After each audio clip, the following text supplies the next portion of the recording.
One thing I will say is that despite the fact that every time Tom Brevoort is asked about Spider-Man and all of that, I think he pretty much sticks his foot in it. His Substack Man with a Hat, he does answer questions from fans. He does, give information on that. So yeah, it is something to take note of there. And I will say that, it's a good thing that he is doing that because it shows that, he cares enough to answer these questions. But that doesn't mean that, I can excuse the certain things that is being done.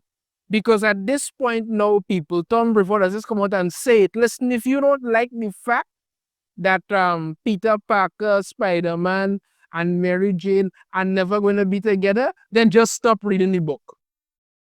And I think that is solid advice because to me it just shows this is where they are over at Marvel. They don't care what you the fans think. And really, why is anybody still even reading this? If this is the non-stop kind of insult that they give it to the point where he's just saying, you know what, if you don't like it, don't read it. I think that should just be a wake-up call to everybody, whether it be collectors, whether it be people who still hanging on, to just say, you know what? I have had enough of this. I'm tired being insulted. I'm tired being made a fool of. And I'm just going to walk away. Because they're telling me now, listen, we're never going to do this. We don't care what you like, so let's stop reading it. I think that's just it.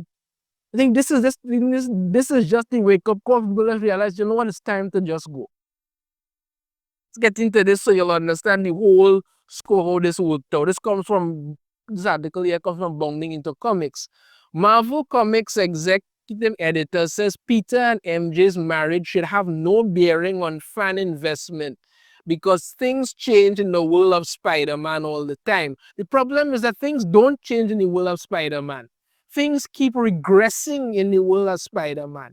They keep dragging the character back down. And anything that they make any kind of change to doesn't matter because in about 10 issues, they just blow it away and do something else. That's all. Another week, another take on the ongoing Spider marriage discourse from Marvel Comics executive editor Tom Brevoort, who this time around is arguing that the publisher's inability to let Peter Parker and Mary Jane get back together in the pages of Amazing Spider-Man should not have any effect on readers' ability to care about the wall crawler story because change is a regular occurrence through the hero's life. Yeah, maybe at one point, not anymore. Not anymore.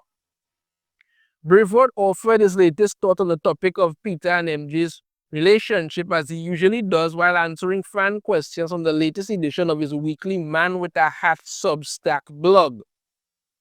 Obstinately frustrated by the continued insistence from Brevoort, the Spider editorial office, and Marvel Comics as a whole that Spider-Man is about youth, despite him graduating from high school in Amazing Spider-Man Volume 1, number 28, meaning he was portrayed as much for only 3 years of his total lifetime. Yeah, because like I keep saying, they keep having this Marvel has this weird thing where they want Spider-Man to be basically like Peter Pan, and he must never grow up.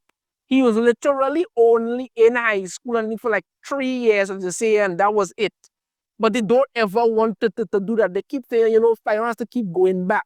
And like I said, you can progress a character without having the character lose what makes them that. Spider-Man at his age, I think he's able to be somewhere in his 30s by now, could still be Spider-Man, but still have some more responsibility and what going on, some more stability in his life. But no, they don't want that.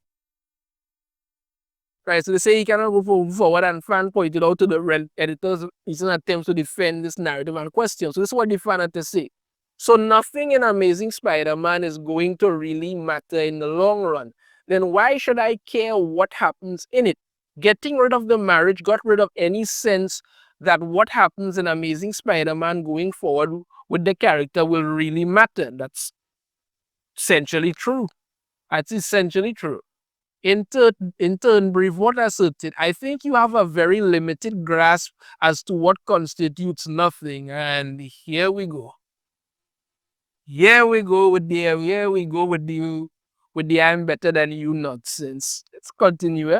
Plenty of things have happened to Peter Parker and Spider-Man over the past 17 years, and most all of them have mattered, both to the character and to the audience, the editor argued. Things change in the world of Spider-Man all the time, always have. So sometimes he has a black costume and then he doesn't. And sometimes he's a school teacher and then he isn't. And sometimes he's married and then he isn't. And sometimes Dr. Octopus takes over his body and then he gets it back. It's all kind of the same thing. Let's go through that. They talk about the black costume, right? He had the Venom symbiote and then after that, he got the black suit. Okay, that actually progressed from one thing to another. They go on to talk about, sometimes he's a school teacher. Is he a school teacher now? No, because everything just keeps getting thrown away. He went back to be a school teacher. He was there for a little while and just got rid of that. Now he has no job, no nothing, and he's just a bum. You understand me? At one point, Peter Parker was a billionaire, had his own company and everything. Where is that now gone? Because it didn't matter. That is essentially what it goes. So you're trying to say that, when things happen, it it's not a matter of change, it's a matter of you just throw something there. It slides off the wall, you just throw something and then that's it. Nothing matters when it comes to it anymore because you don't care for it to matter. You don't. But he took it a step further, and this is what he had to say. But as always, he concluded, if you just don't like Spider-Man without him being married to MJ, you can always stop reading it. Or simply read the Ultimate Spider-Man at this point, whichever suits you. But this is what he's saying. So let's begin again.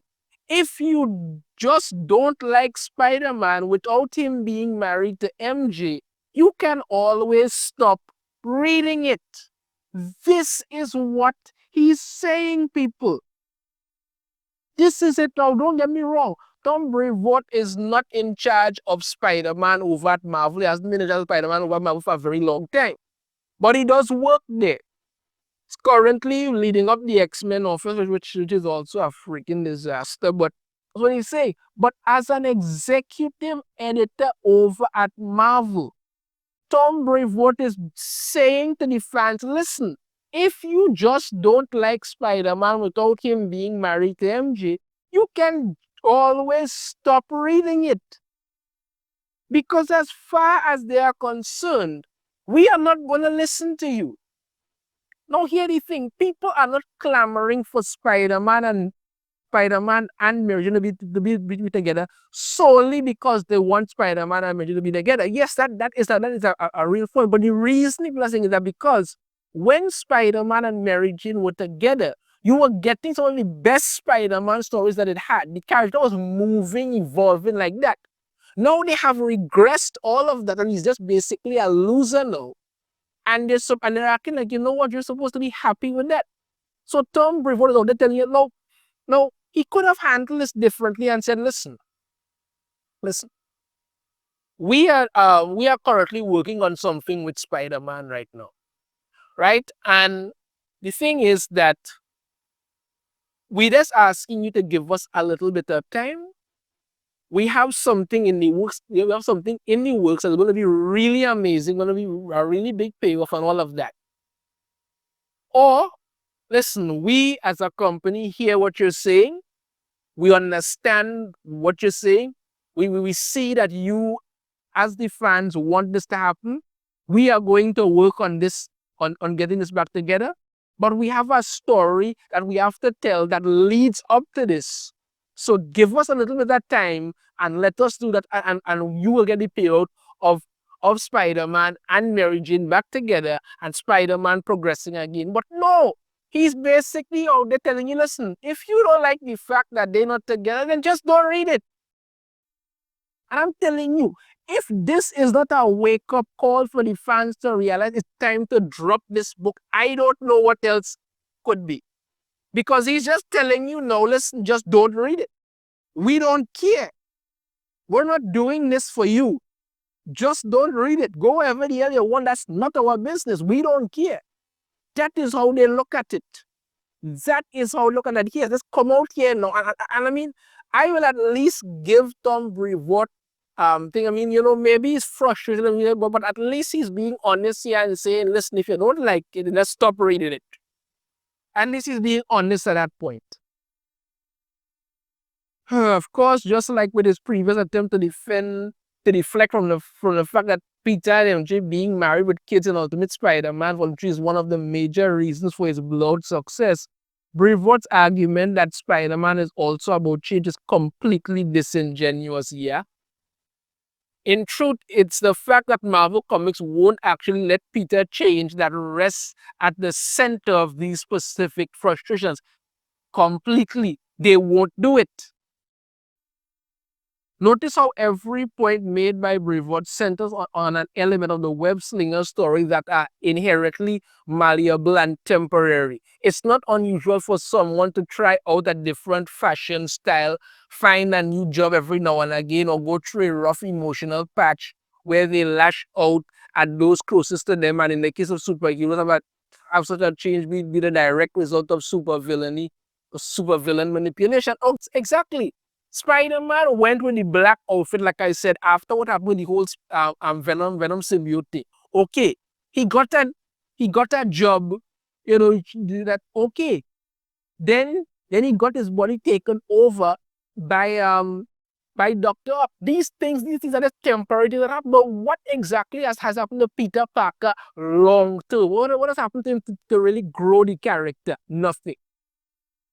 But you know what is unusual? A character being constantly kicked back down to square one, never being allowed to develop past the status quo, most recognized by casual audiences due to some Disney executives' fear that even the slightest misalignment of their brand synergy will lead to a massive drop in profits. I don't even care this one, like I have said. Tom Brevoort of British Command told you, don't read it. So I don't see why anybody leaving me bothering anymore. Seriously, after 63 years in publication, Spider-Man still works at the Daily Bugle as a photographer and struggles with money. Is he still working there? Because I really don't know. I don't think he is, but I don't even know, to be honest with you. He still can't earn the wider respect of the superhero community. Aunt May is still always in danger, always in trouble, always on the verge of death.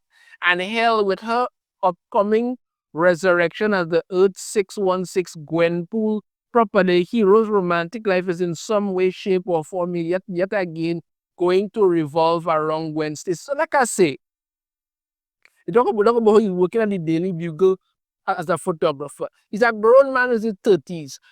Peter Parker had his own company. He was a billionaire. They got rid of that. Peter does not even need to be working as a photographer for the Daily Bugle anymore. He's literally a genius in this day and age. He could do some kind of work that doesn't require him to be punching a 9 to 5. He could do that, but they will not let the character grow. You understand me? He still can't earn the wider respect of the superhero community because they keep treating him, man, like a blasted joke. He was like a joke. They had the whole gang war, from what I understand. He did nothing in it. And they go and talk about, Aunt May, some was in the job. Let the woman move away for God's sakes. Let Aunt May go and live in Florida or someone up there. Let her do that now. Come on now. And they talk about Gwenpool because they keep literally taking Spider-Man from life and saying, listen, we're going to go and kick this down the gutter, and that's all that matters. When one's favorite character is kept at his most basic interpretation, while practically every other character has been allowed to permanently grow in at least some capacity. The Richard Rider incarnation of Nova has grown from a cocky kid to the leader of a universe-wide peacekeeping force. The Reed and Sue Richards have had kids of their own, and even Peter's arguable DC analog Wally West has been allowed to grow from a teenage sidekick to a super-powered family man. How can anyone in good faith actually expect them to keep caring? Like I said before, I say again, a man has come out and said to you, listen, if you don't like it, you could always stop reading. There is nothing more permanent than that. Tom Brevoort has said, listen, we are not going to do this anymore, so they stop reading it. That is it. That is what a senior executive at Marvel want to say to all the fans. We're not going to listen to you. We're going to make this character any better. So let's stop reading it. And I think that should sort up all right there. Just stop reading the book because these people insist on insulting you and don't care what you want. That is it. That is it, plain and simple there. Let me know your thoughts on this in the comments. If you have a different opinion, I'd love to hear it. If you like, usually hit that thumbs up. Subscribe if you haven't already. Ring the notification bell to be notified every time I upload a new video. And I shall see you all next time. Take care.